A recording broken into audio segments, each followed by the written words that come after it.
우리가 대부분 이 사도 바울이 편지, 서신서를 쓸 때 보면 교회들을 향해서 그리고 공동체를 향해서 그렇게 이제 편지를 씁니다. 그렇기 때문에 실은 많은 서신서들이 우리에게 중요한 것은 지금 현재의 시대를 살아가고 있는 모든 교회와 공동체를 이루고 있는 사람들에게도 동일하게 그것이 필요한 말씀으로 여겨지는 그런 내용이죠. 그러나 사도 바울이 썼던 서신서 중에 이 빌레몬서라고 하는 이 내용은, 이 서신은 어떤 공동체나 교회를 향해서 써진 서신서가 아닙니다. 어떤 특정한 한 개인 한 사람에게 쓰여졌던 서신이기 때문에 이것은 별로 그렇게 중요한 부분은 아니다, 이렇게 느껴질 수 있는 그런 대목이기도 합니다. 이 말씀의 배경을 보면 사도 바울이라는 사람이 로마의 감옥에 갇혀 있는데 그때 그 감옥에서 오네시모라고 하는 사람을 만나게 됩니다. 감옥 안에서 만났는지 밖에서 만났는지는 잘은 모르겠지만, 그러나 이 오네시모를 만난 사도 바울이 이 오네시모에게 복음을 전하고 그래서 그리스도를 영접하고 이 사람이 하나님 앞에서 놀라운 변화를 받아서 이 사도 바울을 함께 섬겨주는, 사도 바울이 감당하는 일들을 돕는 그런 일들을 했다라는 것이죠. 자, 그렇게 이 사람이 은혜를 받고 보니까 시간이 지나면서 점점 자신 안에 있었던 이야기를 실토하기 시작합니다. 그러면서 무슨 이야기를 하냐면, 내가 원래 노예였는데 그런데 내가 주인에게서 도망쳐 나왔다, 이런 이야기를 합니다. 이야기를 이제 듣던 중에 이 오네시모가 하는 이야기가 자기 주인이 빌레몬이라는 사람이다, 이런 이야기를 할 때 사도 바울이 깜짝 놀랍니다. 왜냐하면 이 빌레몬이라는 사람은 이미 사도 바울이 그 전에 만나서 그에게 복음을 전했고, 그래서 빌레몬이라는 사람이 골로새 교회의 지도자가 돼서 그래서 예수님을 믿은 뒤에 참 귀하고 놀라운 일들을 감당하는 자리에 서 있던 사람이었는데, 세상에 자기가 아는 그 빌레몬, 그 사람의 집에 노예였던 사람이 도망쳐서 지금 자기에게 왔고 그 사람이 또 복음을 받아들이고 이렇게 변화된 모습을, 이렇게 과정들을 겪고 있다는 이 사실을 이렇게 들었을 때 얼마나 깜짝 놀랐겠습니까? 그래서 이제 사도 바울이 너무너무 놀랐지만, 그러나 사도 바울이 이 오네시모라는 사람에게 이렇게 이야기를 합니다. 자네가 나하고 계속 이 사역을 하려면 이왕이면 떳떳하게 했으면 좋겠네. 그렇기 때문에 빌레몬에게 찾아가서 용서를 구하고 그리고 나와 함께 이 복음을 전하는 일을 또 계속하면 좋겠다라고 그렇게 이야기를 합니다. 그러면서 이 편지를 쓴 것이 바로 이 빌레몬서입니다. 자, 그렇다면 우리는 대부분 그렇게 생각할 수 있죠. 이 서신서를 통해서 우리가 생각할 수 있는 교훈거리를 좀 찾는다고 한다면 세 가지 정도로 요약을 해볼 수가 있습니다. 첫 번째는 사도 바울이 변화된 노예 한 사람을 위해서 정말 정성을 다해서 어떻게 이런 문제들을 해결해 나가는가, 이것을 보여주는 책이다, 이렇게 생각할 수가 있죠. 그래서 차라리 굳이 문제를 들추지도 않고 그냥 덮어주면서 지나갈 수도 있지만, 그러나 굳이 이 하나님 앞에서 우리가 회개를 하는 것을 했을 때 내가 하나님 앞에만 회개하는 게 아니라 또 내가 정말 잘못한 사람이 있다면 그 사람에게 찾아가서 용서를 구하는 그런 일들이 우리에게 필요하다. 그래서 이 서신을 통해서 우리가 이제 이런 교훈을 또 얻을 수가 있습니다. 이것이 아니라면 또한 우리에게 사람들과의 이 관계 속에서 오네시모를 지금 다시 이렇게 회복하는 과정을 보면, 빌레몬에게 편지를 쓸 때 그냥 야, 너 막 이렇게 해라 저렇게 해라 이렇게 명령하거나 이 빌레몬에게 지시할 수도 있지만, 그러나 그렇게 강압적으로 하지 않고 여기에 대해서 사랑으로 권면한다, 이렇게 이야기하고 있기 때문에, 그래서 사람들과의 관계를 맺어갈 때 우리가 서로를 존중하면서 하는 일들이 얼마나 중요한가, 사랑으로 하는 게 얼마나 중요한가, 이것을 이제 우리가 또 교훈으로 배울 수가 있습니다. 또 한 가지, 세 번째는 이 사도 바울이 빌레몬에게 용서를 구할 때, 그럴 때 네가 당한 손해가 있으면, 그 빚진 게 있으면 내가 다 책임져 주겠다, 이렇게 이야기를 하거든요. 그러니까 이 손해를 너만 감당하지 말고 나도 함께 책임져 줄 테니 그러니 오네시모를 좀 품어줘라, 이러면서 이야기를 하고 있기 때문에 뭔가 우리가 넓은 마음으로 주변에 있는 그 사람들을 이렇게 품는다는 것이 얼마나 중요한가, 이런 내용들을 우리가 이 본문을 통해서 교훈으로 삼을 수 있다는 겁니다. 하지만 잘 한번 생각해 보면 이미 이런 교훈들은 제가 지금 이야기를 해도 별로 큰 감동들이 없으시잖아요. 항상 들어왔던 이야기, 뭐 다른 서신서에서도 우리가 발견할 수 있는 그런 이야기라는 거죠. 그렇다면 굳이 한 장 되는 이 빌레몬서를 그거 알려주려고 여기에다가 이렇게 기록하고 성경 속에 포함을 시켰겠는가? 분명히 그것은 아니다라는 거죠. 왜 제가 이런 이야기를 드릴 수 있냐면 이 본문의 흐름을 보면 그 흐름이 제가 너무 삐딱하게 봐서 그런지 모르겠지만 본문의 흐름이 좀 심상치 않습니다. 왜냐하면 단순히 그냥 교훈만을 이야기하는 게 아니라는 거죠. 8절에 보면 그렇게 말씀을 합니다. 바울이 빌레몬에게 내가 그리스도 안에서 아주 담대하게 내게 마땅한 일로 명령할 수 있으나, 그러니까 내가 너한테 이거 이렇게 해라 저렇게 해라 명령할 수 있는 그런 위치에 있다는 거죠. 그러니까 이런 이야기를 하지만 그러면서 내가 사랑으로 구한다 이런 이야기를 합니다. 그런데 이어지는 9절에 보면 이렇게 돼 있어요. 나이 많은 나 바울은 이렇게 돼 있습니다. 그러니까 너보다 내가 연장자지 않느냐, 너보다 내가 그래도 믿음의 스승이지 않느냐. 그러니 이 뒤에 뭐가 있습니까? 좋은 말로 할 때 들어라. 이런 이야기인 거죠. 솔직하게 말하면 분위기 뉘앙스가 너 까불지 마라 지금 이런 이야기 아니겠습니까?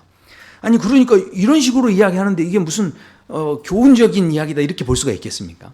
더군다나 18절로 또 내려가 보면 오네시모가 이런 이야기, 오네시모에 대한 이런 이야기를 합니다. 그가 만약에 뭔가를 불이했거나 빚진 것이 있으면 다 내 앞으로 계산하라는 거예요. 그럼 무슨 이야기입니까? 내가 다 갚아줄 테니까, 그러니까 신경 쓰지 말고 그것 가지고 걱정하지 말고 오네시모를 좀 잘 품어줘라. 너무 은혜롭죠. 그런데요, 뒤끝이 있더라고요. 이렇게 이야기하지 않습니다. 이 뒤에 이어지는 말씀 보면 뭐라고 되어 있냐면 나 바울이 친필로 쓴다고 그러면서 야 너도 나한테 빚진 게 있잖아. 근데 그거 내가 묻지도 않고 따지지도 않겠다는 거예요. 그러니까 뭡니까? 네가 과거에 했던 일을 난 다 알고 있다. 뭐 이렇게 이야기를 하는 거죠. 그러니까 약간 뭔가 이게 협박하는 듯한 은근한 협박이 이 본문 안에 실은 묻어나고 있다라는 거죠.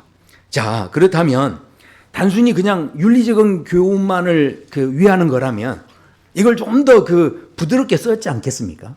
근데 그게 아니었다는 거예요. 그렇다면 오늘 본문에서 우리에게 주시고자 하는 진짜 메시지는 따로 있다는 거죠. 도대체 그것이 무엇이냐라는 겁니다. 우리가 놓쳐서는 안 되는 귀한 이야기를 보시려면 이 본문을 다시 한번 생각하셔야 돼요. 우린 대부분 이런 서신서를 볼 때 누구를 중요하게 생각하냐면 발신자를 중요하게 생각하고 수신자를 중요하게 생각합니다. 그래서 발신자였던 사도 바울을 중요하게 여기고요. 그것을 받아드는 빌레몬이라는 사람에 대해서 우리가 주목하게 됩니다. 그러나 이 빌레몬서 서신이 있기까지 이 모든 과정을 이루는데 가장 중요한 역할을 했던 주인공은 실은 따로 있었습니다. 그 사람이 바로 오네시모였죠. 자, 그러니까 이 오네시모가 빌레몬의 집에 있던 노예였고, 근데 이 사람이 집에서 도망을 쳤다는데 빌레몬이라는 사람을 보면 그래도 복음을 받아들이고 사도 바울에게 훈련받아서 골로새 교회의 지도자가 될 정도였으니까 이 사람이 막 노예를 학대했다거나 함부로 했다거나 그래서 괴로워서 막 노예가 도망치거나 이런 상황은 아니었을 거예요. 그러니까 이 오네시모가 주인 때문에 도망친 게 아니라 뭔가 자기 안에 뭔가 괴로움이 있고 뭔가 자기 안에 추구하는 어떤 욕망이 있고 이러다 보니까 도망을 쳤다는 겁니다. 이걸 다른 말로 이야기하면 자유를 위해 도망을 친 거예요. 그러니까 나는 지금 뭡니까? 이 상황 속에서 내가 너무너무 이 자리가 힘들다. 나 이렇게 살면서 내 인생을 끝마치고 싶지 않다는 생각이 아마 있었던 것 같아요. 그 당시에 노예는요, 이게 도망을 가다가 붙잡히면요, 그러면 죽임을 당해도 할 말이 없어요. 그런 상황입니다. 그런데 그럼에도 불구하고 도망을 쳤다는 것은 지금 이 오네시모가요, 뭐라는 겁니까? 내가 잡혀 죽는 한이 있더라도 나는 더 이상 이렇게 살고 싶지 않다. 나는 뭔가 좀 더 나은 삶을 살고 싶다. 이런 마음을 가지고 이 지금 노예 생활을 하던 이 사람이 도망을 쳤다라는 것이죠. 한마디로 이야기하면 그렇게 이 마음속에 자유롭고 싶은 그런 마음들이 있었다라는 겁니다. 이 자유가 얼마나 중요한지 모릅니다. 그래서요, 우리가 집에서 키우는 애완견들도요, 보니까 누구를 좋아하는 줄 아십니까? 애완견이 좋아하는 사람이 있대요. 누구냐면 밥 주는 사람, 그리고요 목줄 끌어주는 사람이래요. 그러니까 밥 주는 사람보다 더 좋아하는 사람이요 목줄을 끌어주는 사람이래요. 그러니까 이 개도 뭘 좋아하는 거예요? 자유롭기를 이렇게 원하는 겁니다. 자, 그래서 오네시모가 굉장히 먼 거리를 이제 도망을 쳐가지고 로마에 있는 사도 바울에게까지 이제 가게 된 겁니다. 너무너무 힘겹게 그 자유를 위해서 그렇게 몸부림치면서 도망을 쳤던 사도 바울. 그런데 본문에 보면 진짜 기가 막힌 이야기가 나옵니다. 왜냐하면 그렇게 자유를 위해서 갔던 바울이었는데, 오네시모였는데, 그가 바울을 만나고 나서 변화가 됐다는데, 야, 어떻게 변화가 됐느냐? 제가 이거 보고 깜짝 놀랐어요. 왜냐하면 이렇게 되어 있습니다. 그가 전에는 내게 무익하였으나 이제는 나와 내게 유익함으로. 오네시모가요 놀랍도록 변화가 됐다는 거예요. 자, 그런데 그 다음 구절이 대단합니다. 이렇게 되어 있어요. 내게 그를 돌려보내노니 그는 내 신복이라. 이렇게 말씀합니다. 아니, 신복이라는 뜻이 무슨 이야기입니까? 오네시모는 지금 분명히 자기 자유를 위해서 그렇게 목숨을 걸고 도망쳐 나왔는데, 그런데 지금 결국에는 오네시모가 뭐하고 있는 겁니까? 바울의 신복이 돼가지고 바울을 섬기고 또 종노릇을 또 하고 있는 거예요. 그러니까 이게 너무 웃기지 않습니까? 지금 엄청나게 내가 다른 삶을 살아야 되겠다 자유를 외치면서 막 나갔던 사람인데, 결국은 겉보기에는 주인만 바뀌었을 뿐이고 지금 뭐 하고 있는 겁니까? 어차피 비슷한 처지에 있는 거예요. 지금 이런 상황에 있었다라는 겁니다. 하지만 여기에는 엄청난 차이가 있습니다. 그것은 뭐냐면 이 신복이 됐다는 것이 바로 예수 그리스도 안에서 이루어졌다는 거예요. 그러니까 빌레몬 아래에 있을 때 그 노예하고는요 차원이 다른 거예요. 예수 그리스도 안에. 우리가 그래서 예수님이 이 자유를 주시는 것을 다시 한번 생각할 때 갈라디아서 5장에 보면 이렇게 말씀합니다. 그리스도께서 우리를 자유롭게 하려고 자유를 주셨으니 그러므로 굳건하게 서서 다시는 종의 멍에를 매지 말라. 그렇게 말씀합니다. 그러니까 하나님께서는 저와 성도 여러분에게 자유를 주시기 원하신다는 거예요. 이게 놀라운 은혜 아닙니까? 세계사적으로 보면 지금까지 어느 종교에서도요 실은 자유를 주겠다라고 그렇게 이야기하는 종교는 없습니다. 고대 종교에서부터 불교나 또 무슬림이나 힌두교라든가 여러 종교들에서 대부분 이야기하는 게 뭐냐면 윤리적인 그런 이야기들을 다 합니다. 우리가 더 착하게 윤리적으로 바르게 살아야 된다 그런 이야기를 하고요. 여러 가지 규례를 이야기하고 거기에 대해서 순종할 때 이것이 우리에게 복이 되어진다. 이런 이야기들을 수많은 종교에서 합니다. 그런데 어느 종교에서도 자유를 주겠다라는 이야기를 하지 않는데, 그런데 하나님께서는 우리에게 자유를 주시겠다 이런 말씀을 하시는 거예요. 이게 얼마나 놀라운 일인지 모릅니다.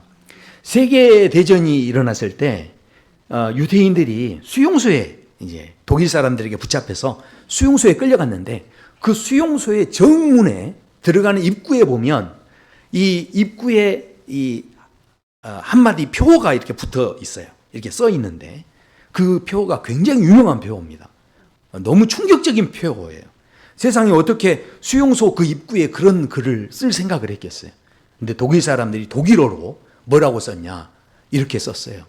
아우슈비츠 제1수용소에 보면 정문에 저렇게 써 있습니다. 이게 뭐냐면 이 노동이 너희를 자유케 하리라.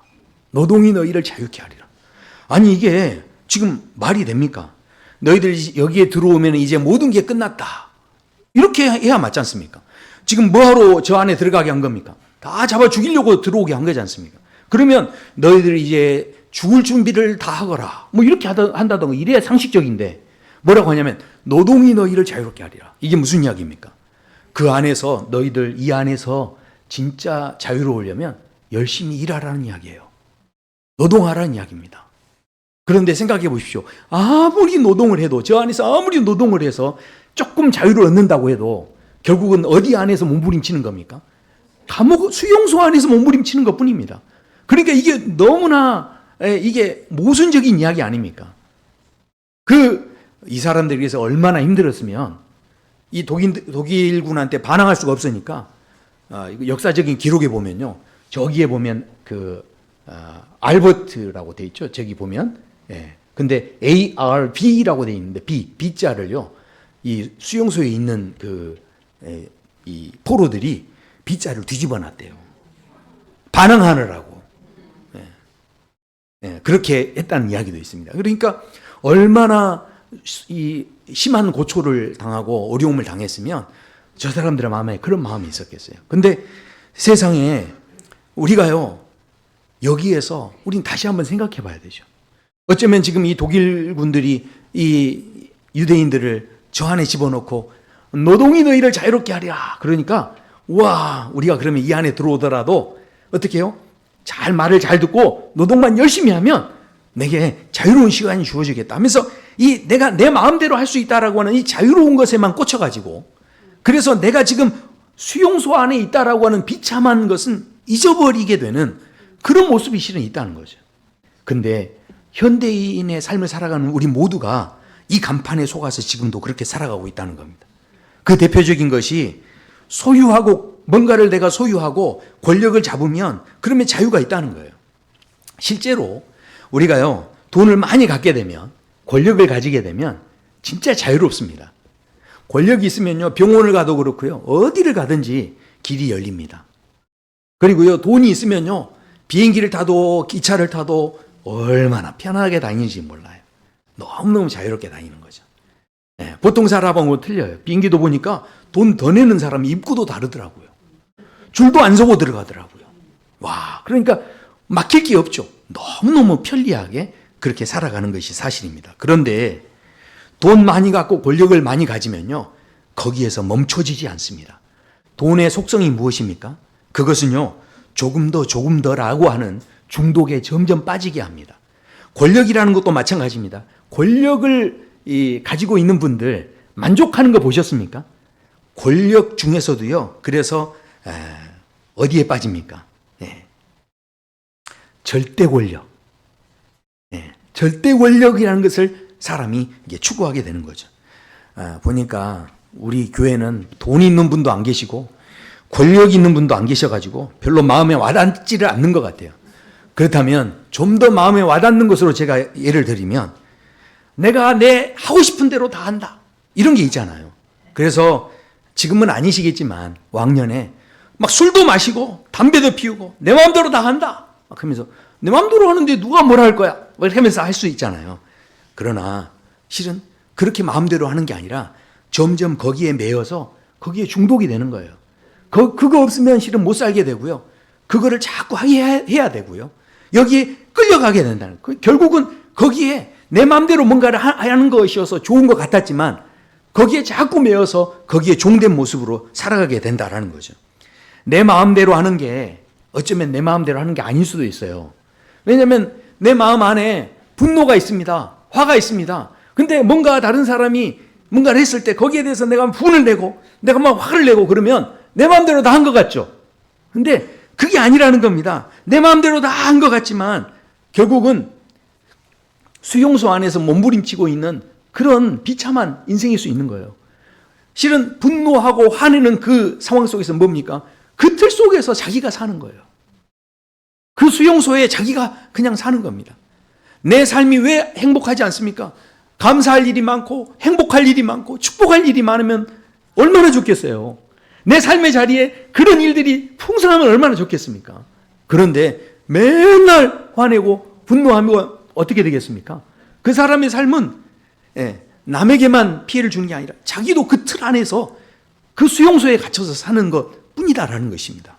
그러니까 우리가요, 이게 아무것도 아닌 것 같아도 여기에 자꾸 이렇게 끌려가는, 내가 내 마음대로 하는 것이 다 좋은 것 같지만 그게 아니라 오히려 그것이 나를 더 비참하게 만드는 것이 되어진다라는 것이죠. 그러나 진짜 자유가 있다는, 진짜 자유.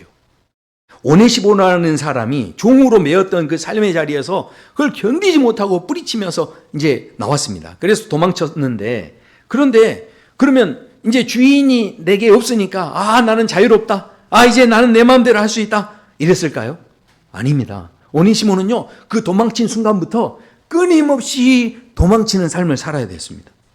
오네시모는요, 그렇게 도망치다가 나중에 어디에 도착했냐면 사도 바울에게 도착해 봤는데 세상에 감옥에 도착한 거예요. 그러니까 도망치다가 이게 누가 쫓아오지도 않는데도 늘 불안한 거죠. 그러니까 분명히 나는 자유롭기 위해서 거기에서 벗어나려고 했는데, 그러나 끊임없이 이 두려움 속에 붙잡혀 있는 그런 삶을 살아가고 있었다라는 겁니다.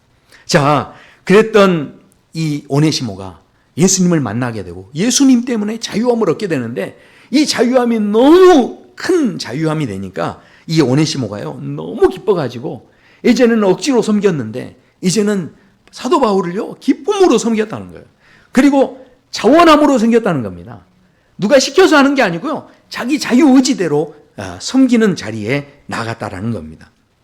자, 이게 얼마나 대단한 변화였냐면, 사도 바울이 그래서 이 오네시모의 사정을 알고서 이야기를 합니다. 야, 너 나한테 이렇게 같이 계속 사역을 하려면 빌레몬에게 가서 용서를 구하고 그렇게 하는 것이 맞겠다.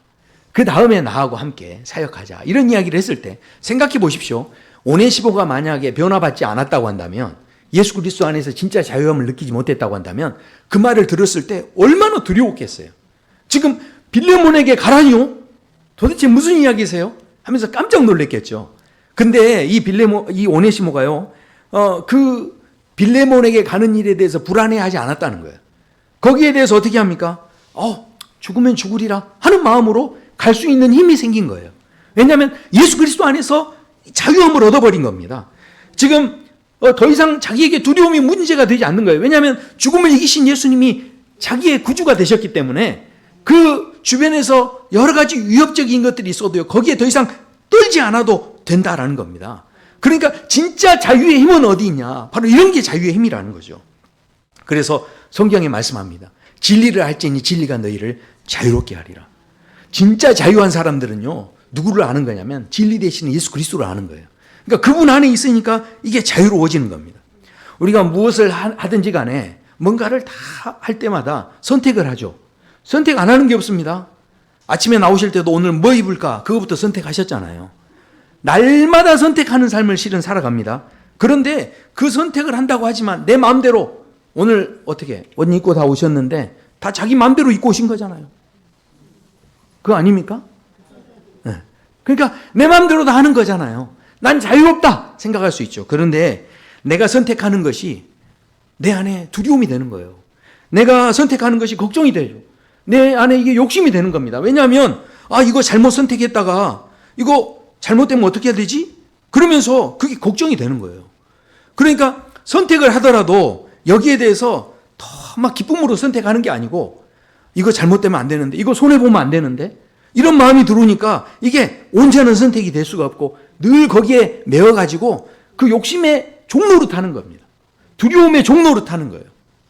자, 그러니까 이 예수님 안에 있는 사람은요, 더 이상 무엇을 선택하든지 간에 거기에 대해서 두려워하지 않습니다. 왜 그럴까요? 성경에 말씀하죠. 하나님을 사랑하는 자, 곧 그 뜻대로 부르심을 입은 자들에게는 모든 것이 합력하여 선을 이루느니라. 그러니까 내가 무슨 선택을 하든지 그 선택이 나를 좌지우지할 수 없다라는 그 마음이 있다라는 거죠. 왜냐하면 우리가 실패했던 곳조차도 합력해서 선을 이루시는 분이 하나님이기 때문에 그렇습니다.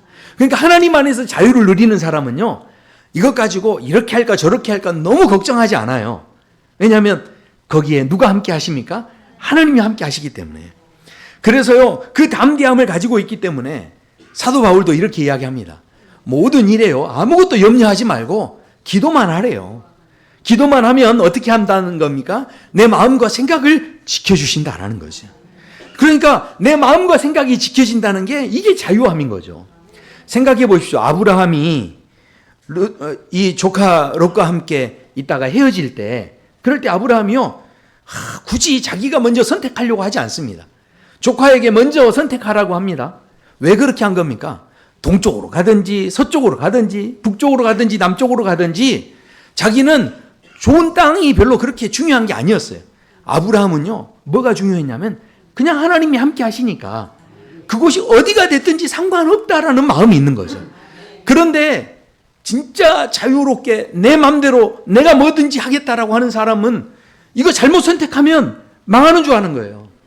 이거 그래서 감옥 가게 되면 나는 망하는 줄 아는 거죠. 그러나 사도 바울을 보십시오. 하나님 안에 자유함을 누려버리니까 감옥에 가도 감사, 벗어나도 감사, 어떤 상황이 돼도요 거기에 대해서 매이질 않는 거예요. 거기에 막 끌려다니질 않는 거죠. 그러니까 그것을 다 이렇게 초월할 수 있는 자리에서는 진짜 자유가 어디 있냐면 예수 그리스도 안에 있었다라는 겁니다. 오네시모가 자 생각해 보십시오. 뭔가 자유를 찾아서 막 도망을 쳐가지고 결국은 이 사도 바울이 있던 감옥에까지 다다랐는데, 그런데 거기에서 만난 사도 바울이 자기에 대해서 이야기를 할 때 뭐라고 이야기를 하냐면 오늘 편지에서 소개를 하는데요. 이렇게 이야기를 합니다. 그리스도 예수를 위하여 갇힌 자 된 바울과 하면서 이렇게 자기를 소개를 합니다. 근데 너무 놀라운 건 이 빌레몬서 이 한 장을 쭉 읽다 보면요. 이 예수님 안에 내가 갇힌 자 됐다는 표현을 여러 번 반복을 해서 씁니다. 그러니까 이 오네시모가 누구를 만난 거냐면 감옥에 갇혀 있는데도 표정이 너무 밝은 거예요. 너무 행복한 이 사도 바울을 만나는 거죠. 감옥이 절대로 가둘 수 없는 바울을 만나버린 겁니다. 그러니까 이 오네시모가 그걸 보고 너무너무 놀란 거죠. 그래서 복음을 받아들이고 그래서 이 예수님을 믿게 됐기 때문에 오네시모 또한 더 이상 죄책감에 끌려다니지 않고 두려움에 시달리지 않고 다시 빌레몬에게 가는 것에 대해서도 주님이 원하시면 어디든 가겠습니다 하는 자유함이 그 안에 생겨졌다라는 것이죠. 이 힘을 갖는다는 게요, 이 땅에서 이게 얼마나 중요한지 모릅니다. 사도 바울의 이 권면을 우리가 정말 다시 한번 이 예수 그리스도 안에 갇힌 자 됐다는 것이 얼마나 중요한 것인지를 우린 다시 한번 생각해야 되는데, 여러분 잘 아시는 알렉산더 대왕이 있는데 이 사람이 그 인도로 갈 때, 원정을 떠날 때, 그래서 인도를 점령하기 위해서 가는데 그때 디오케네스라고 하는 철학자, 현인이라고 하는 이 사람을 만나서 지혜를 구하려고 만납니다. 그러면서 그 사람에게 찾아가는데 그 사람이 가만히 이렇게 이제 앉아 있는데 그 앞에 섰어요. 그래서 자기를 소개하는데 내가 이 온 천하를 지금 정복한 알렉산더입니다. 그 이야기를 하면서 당신이 원한다면 갖고 싶은 게 뭐든지 내가 당신한테 줄 수 있습니다. 이제 그런 이야기를 했대요. 그러면서 자기도 지혜를 구하면서 뭐든지 바라는 대로 이야기를 해보시라고 했을 때 이 디오게네스가 굉장히 유명한 이야기를 그때 했다고 합니다. 뭐라고 했냐면, 왕이시여 조금만 비켜주세요. 왜냐하면 내가 지금 햇볕을 쬐고 있는데 햇볕을 지금 가리고 있어요. 그러니까 자리를 조금만 비켜주세요 했다는 거예요. 그때 알렉산더가 화낼 만도 한데 화를 내지를 못했다는 거예요. 그 한마디 때문에 무너져 내린 거예요. 그래서 이 사람이요, 알렉산더 대왕이 그때 그 자리를 떠나면서 이렇게 이야기했다고 합니다. 내가 알렉산더가 아니었더라면 나는 디오게네스가 되고 싶다. 그렇게 이야기를 하고 그 자리를 떠났다고 합니다. 이와 비슷한 이야기가 있어요. 나폴레옹도 자신의 부하가 찾아와가지고 장군님은 언제가 가장 두려우세요? 그렇게 이야기를 했대요. 그랬더니 나폴레옹이 뭐라고 했냐면 나는 이발할 때가 가장 두렵다. 그랬대요. 그러니까 아니 왜 이발할 때가 가장 두렵냐고. 그랬더니 이발사가 이발을 다 하고 면도칼을 들고 내 목을 왔다 갔다 할 때 난 그때 너무너무 두렵다는 거예요. 그래서요, 이 알렉산더가 이 나폴레옹이 이 항상 이발을 할 때는요, 이발사의 아들을 붙잡아다가 옆에 세워놓고 자기 부하에게 칼을 딱 목에다 대고 그렇게 이제 세운 다음에 그 다음에 이발을 시작했대요. 너 잘못하면 네 아들 이렇게 목이 날아간다. 이렇게 하는 거죠. 생각해 보십시오. 우리는요, 저마다 자유롭기를 원해요. 지금 이 땅에 많은 사람들이 자유를 이야기하죠. 그리고요, 내 인생 주인은 나다. 그렇게 생각하고 살아갑니다. 많은 인본주의 철학자들이나 니체 같은 경우도 그런 이야기를 많이 합니다. 니체의 책들을 읽어보고요, 감명을 받은 사람들이 진짜 많아요. 왜냐하면 인생이요, 끌려가서는 안 된다는 거예요. 너에게 가능성이 있다는 거예요. 너에게 거인이 있다는 거예요. 그러니까 잠자던 거인을 깨우라는 거죠. 너 인생을 이렇게 일고서 나가면 멋진 일을 할 수 있다는 거예요. 얼마나 막 희망이 되는 이런 말을 하는지 그 말을 들으면 막 힘이 솟는 것 같습니다. 그래서 너 인생은 네가 주인이다. 다른 사람에게 맡기지 말고 네가 개척해서 나가라. 그러면서 그런 이야기를 합니다. 이것이 바로 진짜 자유다. 막 이야기를 합니다. 그러니까 그 모든 인문학자들이 이런 인본주의 인문학자들이 이런 이야기들을 실은 하는데, 그런데 이런 사람들 삶 속에서 그런 사람들의 삶은 결국은요, 감옥에 들어가면 망하는 인생이 될 수밖에 없는 거죠. 실패하면 그것으로 그냥 끝나는 인생이 될 수밖에 없는 겁니다. 그러나 너무 놀라운 것은 그게 진짜 자유가 아닌 것을 사도 바울은 우리에게 이야기하죠. 예수 그리스도 안에 있다 보니까 성공해도 감사, 실패해서 감옥에 가는 것 같아도 감사. 그러니까 모든 상황 안에서 감사할 수 있고 주님을 찬양할 수 있는 그 자유함을 예수 그리스도 안에서 이 사도 바울이 발견했다는 거예요. 그러니까 자기가 그동안 이루어 놓으려고 했던 수많은 성공 철학들을 다 배설물로 여겨버리고 예수 그리스도 안에 있는 진짜 자유함을 위해서 내가 살아가게 됐다, 그런 고백을 했다라는 것입니다. 지금도 수많은 사람들이 자유를 이야기하죠. 행동의 자유, 사고의 자유, 판단의 자유, 지혜의 자유, 양심의 자유, 언론의 자유, 종교의 자유, 가난으로부터의 자유, 공포의 자유, 언론 출판으로부터의 어떤 자유, 여러 가지 자유들을 이 세상에 많은 사람들이 이야기를 합니다.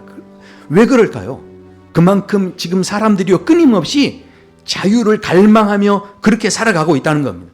사람들이 왜 돈을 벌려고 합니까? 왜 자꾸 돈을 가지려고 합니까? 왜 자꾸 권력을 쥐려고 합니까? 그렇게 살아갈 때 내가 자유롭다라고 느끼기 때문에 그렇습니다. 그렇게 돈이 있으면요, 권력이 있으면요, 간섭받지 않을 수 있어요. 그렇기 때문에 사람들이 자유롭게 살기 위해서 돈이 필요하다, 그렇게 느끼고 있다라는 겁니다. 그래서 권력이 필요하다라고 이야기를 합니다. 그러나 그것은 마치 수용소에 갇혀서 수용소 안에서 그냥 노동을 열심히 하면 그 안에서 자유롭다라고 생각하는 그런 마귀가 주는 그 속임수에 넘어가서 몸부림치는 것밖에 되지 않는다라는 겁니다. 우리가 정말 예수 그리스도 안에 갇혀 있을 때 세상에서 주지 못하는 진짜 자유가 우리 안에 있을 수 있다라는 거죠. 우리 진짜 자유의 힘은요, 어떻습니까? 그 자유가 우리를 모든 죄책감에서 벗어나게 하는 거예요. 우리의 모든 집착과 두려움에서 우리를 벗어나게 하는 게 바로 예수 그리스도 안에서 우리에게 주어진 자유입니다. 세상 어디에서도 죄에서 자유를 주지 못해요. 세상 어디에서도요, 죽음에 대해서 자유롭게 하지 못합니다. 그러나 예수 그리스도 안에서는 이 죽음의 문제와 이 죄의 문제에 대해서 누구보다도 우리를 자유롭게 하기 때문에 이 세상 어떤 것에 매이지 않아도 된다는 거예요. 내가 붙잡고 있었던 그 모든 것, 이거 없으면 안 된다라고 생각했던 것들이 있는데 여기에 집착한다는 건 뭡니까? 결국은 내가 자유하지 못하다는 거예요. 정말 자유로운 사람은요, 내가 붙잡고 있었던 모든 것들을 다 놓게 되더라도 그래도 괜찮은 거예요. 그게 진짜 자유죠. 그게 바로 예수 그리스도 안에서 우리에게 주신 은혜라는 겁니다. 그래서요, 갈라디아서의 말씀에 보면 마지막에 이렇게 말씀합니다. 형제들아, 너희가 자유를 위하여 부르심을 입었으나 그러나 그 자유로 육체의 기회를 삼지 말고 오직 사랑으로 서로 종노릇하라. 무슨 이야기입니까? 진짜 자유를 얻으니까요, 할 수 있는 힘도 생기고요, 하지 않을 수 있는 힘도 생긴다는 거죠. 그러니까 내가 선생의 자리에 서기도 하고요, 어떤 때는 종의 자리에 서도 괜찮다는 거예요. 자존심 상할 일이 아니라는 거죠. 그것이 얼마든지 가능하다는 이야기입니다. 내가 어디에 어느 위치에 있든지 거기에서 예수 그리스도의 복음을 증거하는 일을 이루기 위해서 자기는 다 괜찮다라고, 그것은 전혀 문제될 것이 없다라고 사도 바울은 고백하고 있습니다. 이 놀라운 자유함과 은혜가 경험되는 그런 복된 삶이 되시기를 소원합니다. 네, 우리 함께 이 시간에 찬양하시겠습니다.